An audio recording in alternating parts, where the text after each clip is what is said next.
السلام علیکم ورحمۃ اللہ وبرکاتہ. وعلیکم السلام ورحمۃ اللہ وبرکاتہ. کیا حال ہے سب کا؟ الحمدللہ. نحمده ونصلی علی رسولہ الکریم، اما بعد فاعوذ باللہ من الشیطان الرجیم. بسم اللہ الرحمن الرحیم. رب اشرح لی صدری ویسر لی امری واحلل عقدۃ من لسانی یفقہوا قولی. کوئی بات آپ میں سے پچھلے ہفتے کے کام میں سے کچھ آپ بتانا چاہیں؟ جی استاذہ، الحمدللہ بہت اچھا رہا تھا کہ بیوہ کے متعلق اتنا پہلے علم نہیں تھا، اور خاص طور پہ یتیم کی خدمت اور دل کو نرم کرنے کا طریقہ، بیوہ کا نکاح وغیرہ، یہ بہت سارے لوگوں کے معلومات میں اضافہ ہوا یہ سب چیزیں پڑھ کے، اور انشاءاللہ تعالیٰ اس سے عمل میں بھی تبدیلی آئے گی انشاءاللہ تعالی. کوئی ہوم ورک تو نہیں تھا؟ جی استاذہ، تعزیت وغیرہ کے کارڈ دیے تھے ان لوگوں نے، اور حدیث کورس جو ہے وہ عیادت کے لیے بھی گیا تھا نا. جی، آپ میں سے حدیث کورس میں سے کوئی آ کے اپنا کچھ ایکسپیرینس شیئر کرنا چاہے گا کہ جو آپ نے ہاسپٹل میں جا کر کیا؟ السلام علیکم استاذہ. وعلیکم السلام. جی استاذہ، ہم گئے الحمدللہ بہت اچھا رہا. پہلے تو ہم سوچ رہے تھے بہت سی رکاوٹیں ہوں گی، اور یہ بھی تھا کہ مریض چونکہ بیماری کی وجہ سے چڑچڑا پن بھی ہوتا ہے، اور کہ ان کی حالت ایسی نہیں ہوتی کہ وہ اچھا رسپانس دے سکیں، لیکن الحمدللہ کہ ہمیں بہت اچھا رسپانس دیا اور بہت خوش ہوئے. اور اس وجہ سے ہمیں ایک بات سمجھ آئی کہ بیمار جو ہوتے ہیں تو ان کو حوصلے کی ضرورت ہوتی ہے. اور ایک لڑکی کا میں آپ کو بتانا چاہوں گی کہ ینگ لڑکی سے ہم ملے تھے، میری اور بھی ساتھی تھی دو، تو اس نے ہمیں یہ بتایا کہ میں بہت بور ہو رہی تھی یہاں پہ، تو آپ نے یہ جو آیت شفا کارڈ دیا ہے تو یہ میں پڑھوں گی تو میری بوریت بھی دور ہوگی. بہت خوش ہوئی وہ. اور یہ بھی کہ یہ دین کا کام کرنے کے لیے بہترین موقع ہوتا ہے. اس وقت مریض جو ہوتے ہیں تو ہر بات ماننے کے لیے تیار ہوتے ہیں. ایک آنٹی تھی، ان کو ہم نے بتایا کہ آپ شکوہ نہیں کریں، صبر کریں، تو فوراً وہ راضی ہوگی. پہلے ان کے رویے میں تھوڑا شکوہ نظر آ رہا تھا، لیکن وہ فوراً راضی ہو گئی کہ نہیں، میں شکوہ میرا کوئی نہیں، اللہ تعالیٰ سے میں خوش ہوں، اللہ تعالیٰ جس سال میں جائے رکھے. اور پھر ایک ینگ گرل تھی، تو جب اس نے ہم سے پوچھا کہ آپ کہاں سے آئے، تو ہم نے بتایا کہ ملحودہ سے آئے، تو اس نے پھر یہ خواہش ظاہر کی کہ میٹرک کے بعد انشاءاللہ میں بھی الہدیٰ جوائن کروں گی. اور وہ بہت خوشی، اور پھر کہنے لگی کہ آپ نیکسٹ کب آئیں گے، آپ دوبارہ کب آئیں گے.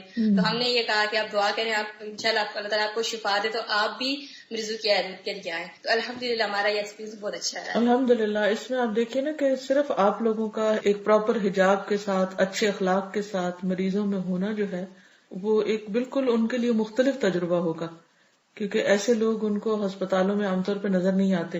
تو ایک تو اس چینج کی وجہ سے، دوسرے آپ لوگوں کے اچھے اخلاق کی وجہ سے، تو یہ عمل سے دین کی تبلیغ ہوتی ہے، اس کی بات ہی کچھ اور ہے.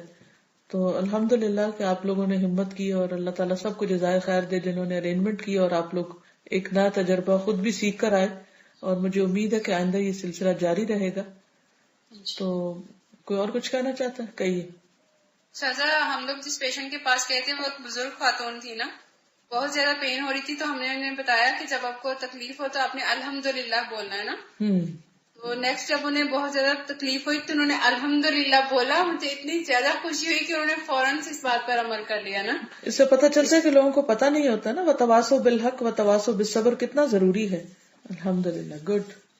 السلام علیکم. وعلیکم السلام.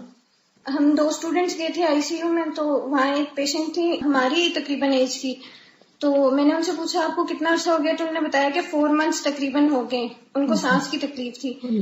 ایک چیز جو دیکھی کہ وہ بہت بہت صابر تھیں، مطلب ان کے فیس سے بھی پتہ چل رہا تھا. تو پتہ نہیں کیوں میرے مائنڈ میں آیا کہ میں نے ان سے پوچھا آپ نماز پڑھتی ہیں؟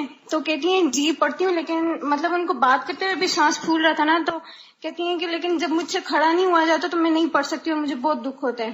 تو تب میں نے ان کو تیمم کا طریقہ بتایا، اور میں نے کہا میرے پاس تو بھی مٹی نہیں ہے، لیکن آپ نے اپنے بھائی سے آج مٹی ضرور منگوا دینی ہے، اور جب آپ کو نہ پڑی جائے، ایون کہ اگر آپ بیٹھ کے نہیں پڑھ سکتی تو آپ نے لیٹ کے پڑھنی ہے. اور پھر ان کو تیمم 2-3 دفعہ کروا کے بھی دکھایا تھا، اور ان سے بھی کروایا تھا.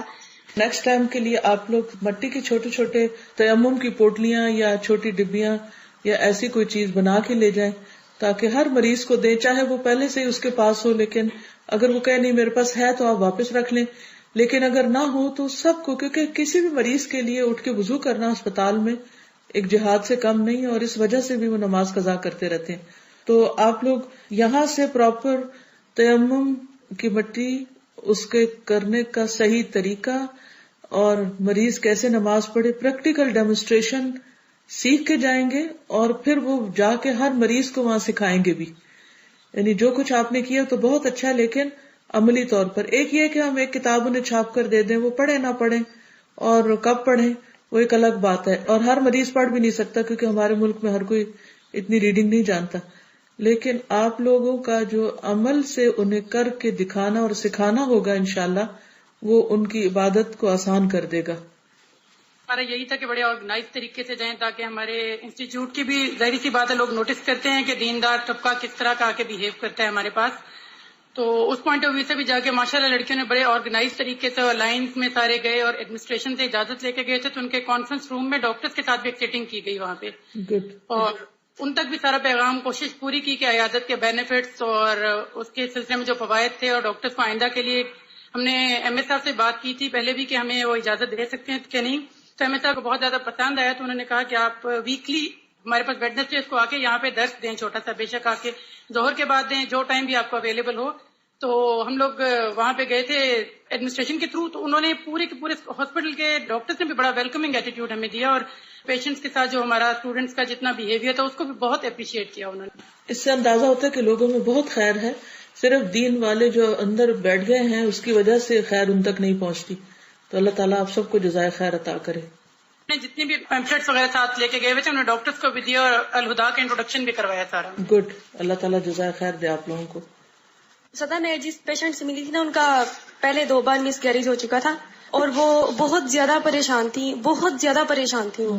اور جب میں نے ان کو ان کی حالت پوچھنے کے بعد ان کو ماں کی فضیلت کے بارے میں بتایا اور اس طرح سے کہ بیماری میں اجر، صبر کرنے کا اجر سارا یہ، تو انہوں نے پھر جب میں نے جو ہم ان کے لیے گفٹ لے کے گئے تھے نا، میں نے انہیں کہا کہ ہم آپ کے لیے چھوٹا سا گفٹ لے کے آئے، تو وہ رونے لگ گئی اور کہتی ہیں کہ آپ ہمارے لیے آئے ہیں، اتنے اچھے طریقے سے ہمارے ساتھ بول رہے ہیں، دم وغیرہ کا ہمیں اتنا وہ سارا بتا رہے ہیں، تو یہی ہمارے لیے کافی تھا، آپ نے گفٹ کا تکلف نہیں کرنا تھا.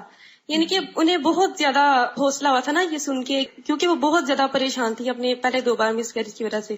یہاں سے مجھے 2 باتیں پتہ چلی. ایک تو یہ ہے کہ بچے کے ضائع ہونے کی جو حدیث ہے کہ جس پر عورت کے لیے بشارت ہے کہ جس عورت کے 3 فوت ہو جائیں، 2 ہو جائیں، حتیٰ کہ پیٹ کا بچہ جو ہے وہ کس طرح اپنی ماں کو جنت میں لے کے جائے گا. اگر یہ حدیث پراپر ریفرنس کے ساتھ آپ لوگ کارڈ پر لکھ لیں اور اپنے پاس ایسی چیزیں تیار کر کے رکھیں کہ جب آپ کو یہ پتہ چلے کہ مریض کسی خاص مرض میں مبتلا ہے اور اس مرض سے متعلق کوئی بشارت موجود ہے تو وہ اس کو وہ والا کارڈ دیں.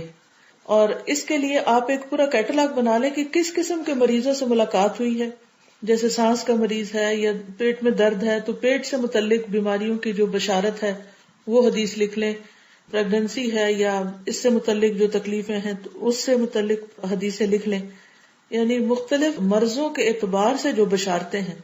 اور پھر اوور آل تو خیر آیات شفا ہیں ہی، اس کا بھی اہتمام کریں نیکسٹ ٹائم کے لیے، کیونکہ ہر دفعہ آپ کا جانا آپ کو بھی سکھائے گا کہ آئندہ آپ نے مزید کیا کرنا ہے.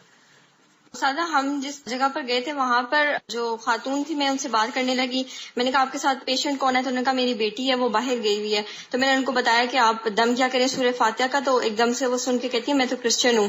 تو میں نے کہا کوئی بات نہیں. پھر میں نے ان کو وہ واقعہ سنایا جو بچھو نے کاٹا تھا ایک سردار کو، نان مسلم تھا، اور انہوں نے تو وہ اتنا امپریس ہوئی، وہ کہتی ہیں آپ یہاں رکے، میں بیٹی کو بلا کر لاتی ہوں. اور پھر وہ اپنی بیٹی کو بلا کر لائی اور کہتی ہیں اس کو دم کریں. اور پھر الحمدللہ ہم لوگوں نے اس کو دم کیا. مطلب ان کا بلیف ہے کرسچن کا، مجھے بہت. ہم یہ سوچتے کہ نہیں ہماری کوئی سنے گا، نہیں لوگ سننے کو تیار ہوتے ہیں، ہم سنانے والے بنے. تو اب یہ ہے کہ اس حدیث کو بھی آپ ایک الگ کارڈ پر لکھ سکتے ہیں، جیسے سورۃ فاتحہ کے دم والی کو، اور مختلف لوگوں کو یہ بھی دے سکتے ہیں. یعنی دعاؤں کے علاوہ انفارمیشن ایک یہ ہے کہ کتاب کی شکل میں دیں، اور ایک یہ ہے کہ الگ الگ کارڈز کی شکل میں حدیثیں لکھی ہوئی ہوں، آپ کے ہاتھ سے یہ پرنٹ کی بھی ہوں، لیکن وہ آپ کاٹ کے چپکا لیں، کیونکہ بعض اوقات ہماری اسپیلنگ مسٹیکس ہو جاتی ہیں یا کچھ مس کر جاتے ہیں. تو اگر پراپر ان پیج میں ٹائپ کر لی جائے، پھر کورل میں لے جا کے خوبصورت سیٹنگ کر دی جائے، ایک اسٹینڈرڈ سائز پر کٹنگز دے دی جائے اسٹوڈینٹس کو، اور وہ اپنے کارڈز پر عمدہ طریقے سے چپکا لیں، اور باقی کو ایک آدھ پھول اوپر بنانا تو بنا لیں.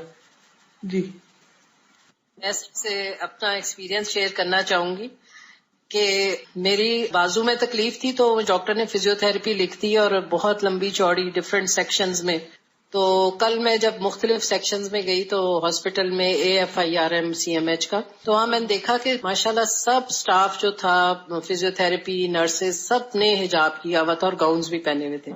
تو میں جہاں فزیو تھراپی کے لیے جاتی وہ میرے بازو میں مشین پھیرتی اور میں ساتھ ساتھ ان سے پوچھتی رہی کہ اچھا آپ قرآن پڑھتی ہیں، تجوید یا باقی قرآن سے کیا تعلق ہے.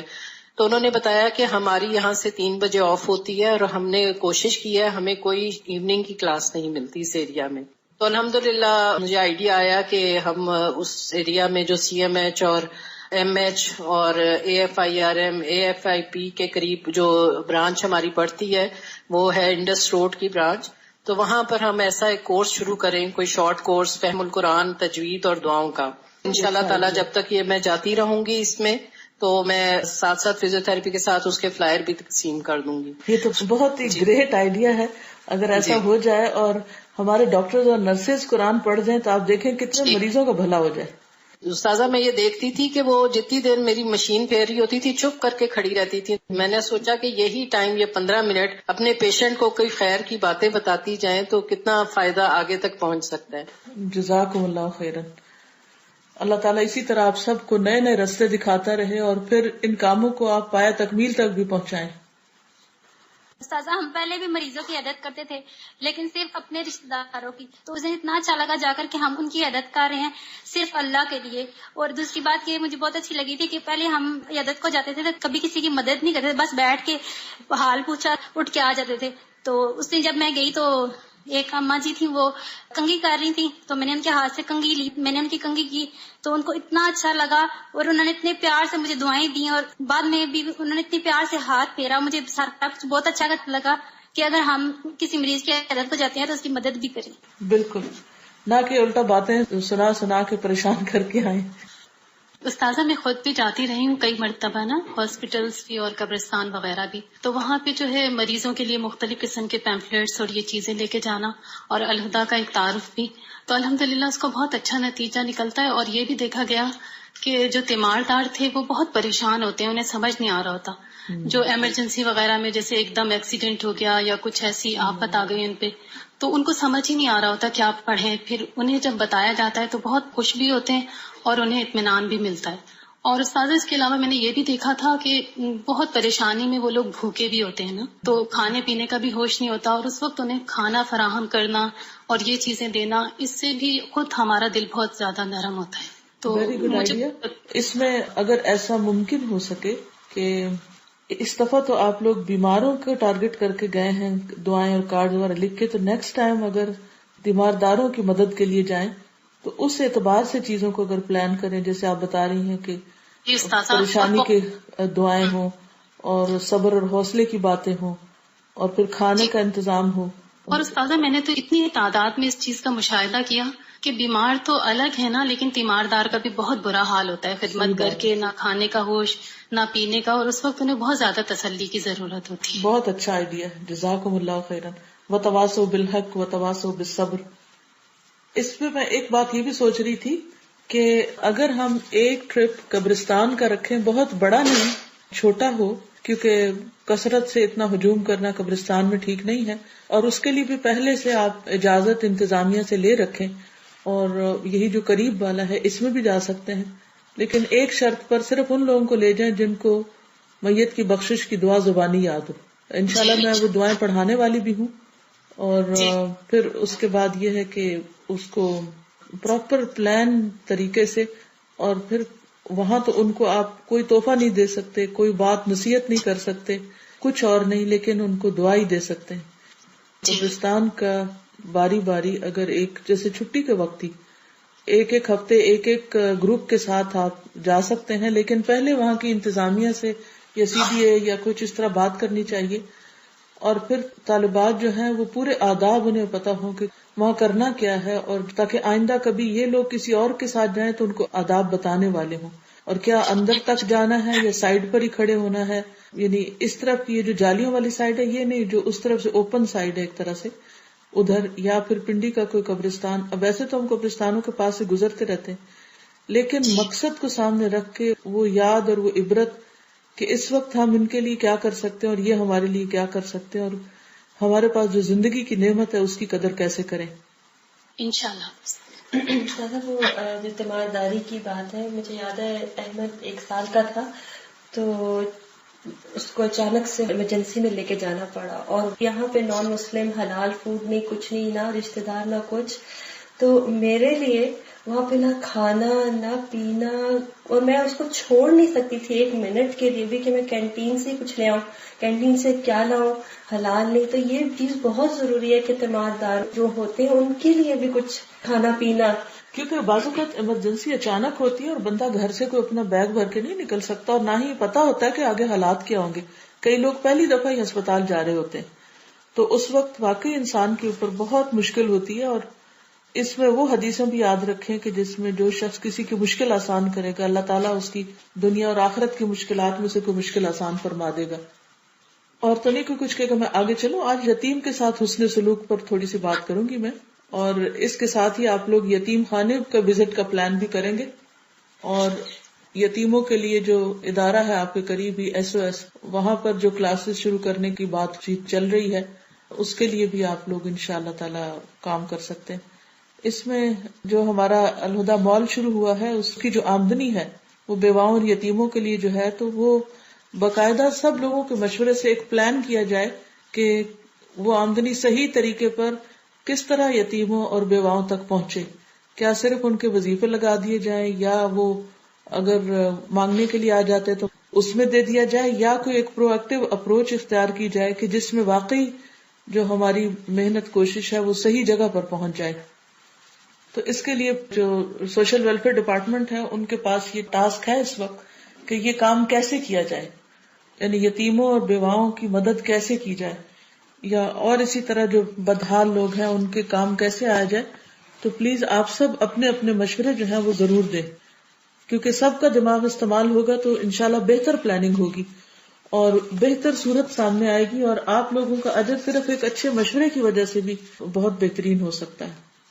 چلیے شروع کرتے ہیں. بسم اللہ الرحمن الرحیم. یتیم کے ساتھ حسن سلوک. پہلی بات ہے کہ یتیم کہتے کس کو ہے؟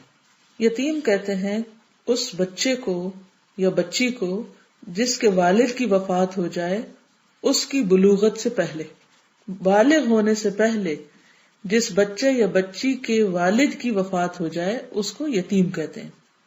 اور بالغ ہونے میں صرف اس کی جسمانی سمٹمز کا ظاہر ہونا کافی نہیں، بلکہ عقل میں پختگی بھی ضروری ہے. اور اس بلوغت اور عقل کی پختگی کے بعد یتیمی کی حالت ختم ہو جاتی. علی بن ابی طالب سے روایت ہے کہ میں نے رسول اللہ صلی اللہ علیہ وسلم سے اس بات کو یاد رکھا کہ احتلام یعنی بلوغت کے بعد یتیمی نہیں. یعنی احتلام جو ہے وہ علامت ہے، یہ لڑکی کے لیے پیریڈز جو ہے وہ علامت ہے بالغ ہونے کے، لیکن یہ جسمانی بلوغت ہے. اس کے ساتھ یہ بھی دیکھا جائے گا کہ وہ ذہنی طور پر کتنے میچور ہوئے. اگر جسمانی علامات کے ظاہر ہونے کے باوجود بچہ ذہنی طور پر پختہ نہیں تو اس کو یتیم ہی سمجھا جائے گا. یعنی ویسے بالغ ہے، قد بہت لمبا ہو گیا، داڑھی کے بال بھی چھوٹے چھوٹے نکل آئے، لیکن عقل کچھ نہیں، تو بھی اسے یتیم کی کیٹیگری میں ہی شمار کیا جائے گا. اس کے لیے صحیح مسلم کی حدیث ہے، نجدہ نے ابن عباس سے 5 باتوں کے بارے میں پوچھنے کے لیے لکھا، یعنی خط لکھا. تو ابن عباس نے کہا اگر مجھے علم چھپانے کا اندیشہ نہ ہوتا تو میں نہ لکھتا. ان کی طرف نجدہ نے لکھا کہ آپ مجھے خبر دیں کہ یتیم کی یتیمی کب ختم ہوتی. ابن عباس نے اس کی طرف جواب لکھا تم نے مجھ سے پوچھنے کے لیے لکھا ہے کہ یتیم کی یتیمی کب ختم ہو جاتی ہے، تو میری عمر کی قسم بعض لوگ ایسے ہوتے ہیں کہ ان کی داڑھی نکل آتی لیکن وہ اپنے لینے اور دینے میں کمزور ہوتے ہیں، پس جب وہ باسلیقہ لوگوں کی طرح اپنا فائدہ حاصل کرنے کے قابل ہو جائے تو ان کی مدت یتیمی ختم ہو جائے گی. ایک اور روایت میں ہے کہ ابن عباس نے فرمایا یتیم سے یتیمی کا نام اس کے بالغ ہونے تک اور سمجھ کے آثار کے نمودار ہونے تک ختم نہیں ہوتا، یعنی سمجھدار ہونا بھی شرط ہے اس میں. ایک اور روایت میں ہے کہ جب وہ نکاح کے قابل ہو جائے اور اس سے سمجھداری محسوس ہونے لگے تو اس کا مال اس کے حوالے کر دیا جائے تو اس کی مدت یتیمی ختم ہو جاتی. کیونکہ آپ دیکھیے کہ آج کل جیسے فوڈ کے چینج کی وجہ سے بعضوں کا جسمانی علامات بہت جلدی نمودار ہو جاتی ہیں، بچے ایک دم بڑے ہو جاتے ہیں لیکن ان کی عقل بڑی نہیں ہوتی. ایسی صورت میں اگر ان کا مال ان کے حوالے کر دیا جائے یا ان کے اوپر کوئی رسپانسبلٹی ڈالی جائے تو وہ اس کو ادا نہیں کر سکتے. اب کچھ باتیں یتیم کے حقوق کے بارے میں. والد کی وفات کے بعد اس کے رشتہ داروں اور دیگر متعلقین کا فرض ہے کہ اللہ سے ڈرتے ہوئے یتیم کے ساتھ احسان اور ہر ممکن بھلائی کا معاملہ رکھیں. قرآن مجید میں جہاں جہاں قرابت داروں، ضرورت مندوں اور مستحقین کی طرف توجہ دلانے والی آیات ملتی ہیں، وہاں ساتھ ہی یتیموں کے بارے میں عدل اور احسان اور ان کے حقوق کی حفاظت کا ذکر بھی ملتا ہے. سورۃ النساء 36 میں اللہ تعالیٰ فرماتے ہیں وَبِالْوَالِدَيْنِ إِحْسَانًا وَبِذِي الْقُرْبَى وَالْيَتَامَى وَالْمَسَاكِينِ وَالْجَارِ ذِي الْقُرْبَى وَالْجَارِ الْجُنُبِ وَالصَّاحِبِ بِالْجَنبِ وَابْنِ السَّبِيلِ وَمَا مَلَكَتْ أَيْمَانُكُمْ. ماں باپ اور قرابت داروں اور یتیموں اور مسکینوں اور رشتہ دار ہمسایوں اور اجنبی ہمسایوں اور رفقائے پہلو یعنی پاس بیٹھنے والوں اور مسافروں کو جو تمہارے زیر دست ہوں سب کے ساتھ احسان کرو. تو گویا یتیم کے ساتھ احسان کا حکم اللہ سبحانہ وتعالیٰ نے ہمیں دیا ہے، تو اس کے ساتھ بھلائی ہمیں اللہ کا حکم سمجھتے ہوئے کرنی چاہیے، اللہ سبحانہ وتعالیٰ سے جزا کی توقع رکھتے ہوئے کرنی چاہیے. سورۃ البقرہ 83 میں اللہ تعالیٰ فرماتے ہیں وَإِذْ أَخَذْنَا مِيثَاقَ بَنِي إِسْرَائِيلَ لَا تَعْبُدُونَ إِلَّا اللَّهَ وَبِالْوَالِدَيْنِ إِحْسَانًا وَذِي الْقُرْبَى وَالْيَتَامَى وَالْمَسَاكِينِ وَقُولُوا لِلنَّاسِ حُسْنًا وَأَقِيمُوا الصَّلَاةَ وَآتُوا الزَّكَاةَ ثُمَّ تَوَلَّيْتُمْ إِلَّا قَلِيلًا مِّنكُمْ وَأَنتُمْ مُعْرِضُونَ. اور وہ وقت یاد کرو جب ہم نے بنی اسرائیل سے پختہ عہد لیا تھا کہ تم لوگ اللہ تعالیٰ کے علاوہ کسی کی عبادت نہ کرو گے، اور والدین سے، رشتہ داروں، یتیموں اور مسکینوں سے اچھا برتاؤ کرو گے، لوگوں سے بھلی باتیں کہو گے، نماز کو قائم کرو گے اور زکوٰۃ دیتے رہو گے. پھر تم پھر گئے مگر تم میں سے تھوڑے اور تم منہ پھیرنے والے تھے. تو اس سے پتہ چلتا ہے کہ ہم سے پہلی قوم یعنی بنی اسرائیل سے اللہ سبحانہ تعالیٰ نے باقاعدہ پختہ عہد لیا تھا، ان سے وعدہ لیا تھا کہ وہ یتیموں کے ساتھ اچھا سلوک کریں گے. اور اسی لیے آیت قرآن مجید میں موجود ہے تاکہ ہم بھی اس حکم کا خود کو پابند سمجھیں.